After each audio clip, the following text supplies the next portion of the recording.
Hey y'all, it's your girl NYRE and welcome to Behind the Song, It Should Be You edition. Cause it should be you getting sick over sushi, and Dylan Blue should be making you weak. Every time that you listen to Halsey, you should be crying in your bed for a week.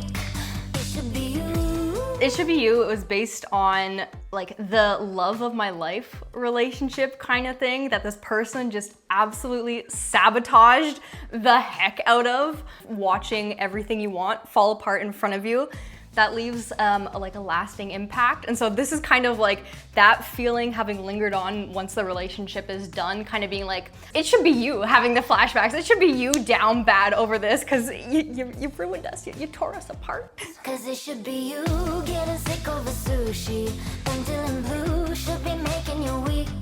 Okay, so it should be you getting sick over sushi and Dylan Blue should be making you weak. So the sushi line is like me and this person's like favorite meal to get together multiple times a week with spicy salmon sushi, and I literally cannot eat that like to this day, years after that relationship. With like, I love the taste, it's still one of my favorite foods, but like I can't eat it without being transported back to like all the wonderful things that I don't have anymore, and then like the memories of it falling apart. So in the pre-chorus, I mentioned how if I smell his cologne, that is also another trigger for me. So I'm saying Dylan Blue, which is like the perfume that I wear all the time, when he smells it, he should be the one that's falling apart, that's triggered, that's down bad. So yes, that's what that means. So I mentioned the car radio playing Post Malone in the pre-chorus, and then in the chorus I talk about every time that you listen to Halsey, you should be crying in your bed for a week.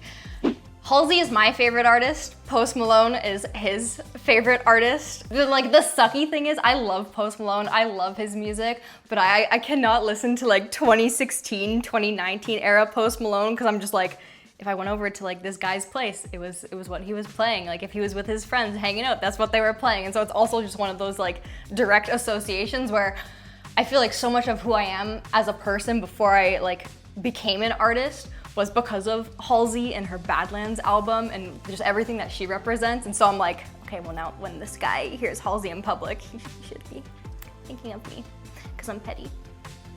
It Should Be You, Consume With Your Future it's me trying to keep myself busy and working towards my goals in like a very overwhelming almost kind of fashion, so that like I don't have time to like think about like things from the past and that would bring me down. Like I try to engage in escapism through working so hard on my music and trying to busy myself so that my mind doesn't have time to wander into the things that might bring back what I'm saying it should be him feeling.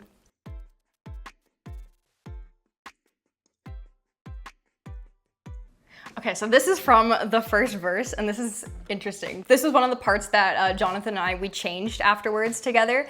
This person that was so monumental to you, like you've pretty much moved on kind of thing. Like they don't pop up all the time. Like you have buried them as far back in your mind as possible, but it happens like in the least expected moments where they find their way to like sneak back in kind of thing. The original verse that we wrote for this was, "You're always on my mind, but memories no longer stop time. I say I'm doing fine until you interrupt my life."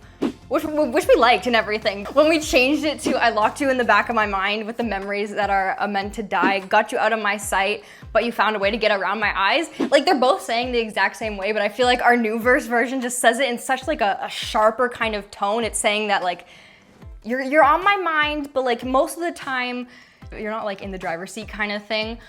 But there's these moments where this person, like they find a way through every barrier that you set up, they're able to get back in and just ruin your day, ruin your week. And so yeah, that's what that means.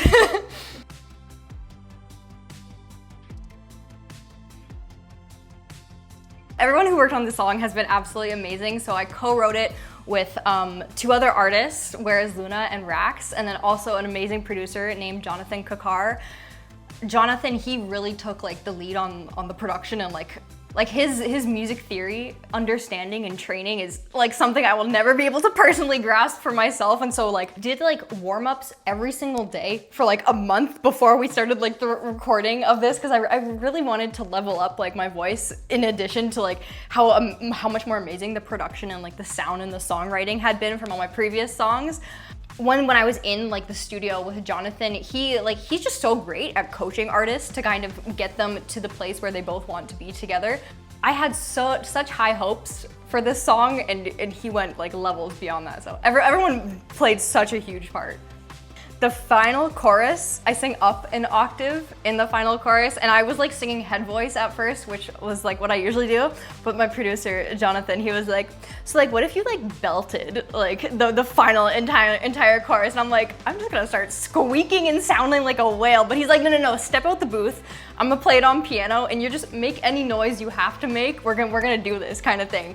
The way that we worked on it together and the way that like he helped me get to that place where like I was able to really put power behind the final chorus, and like the way the final chorus sounds is the way like this experience feels to me. And so it was so hard and it was so frustrating to record because I didn't think it was like sounding as good as I wanted it to. But then when I stepped out and he played it back, I was like, okay, you were right on that. You were right. That was a good call. Okay. That is my favorite part now. That just, it completes the song. It lifts the energy in a way that like, I don't know, I didn't even realize I could do. So that was cool.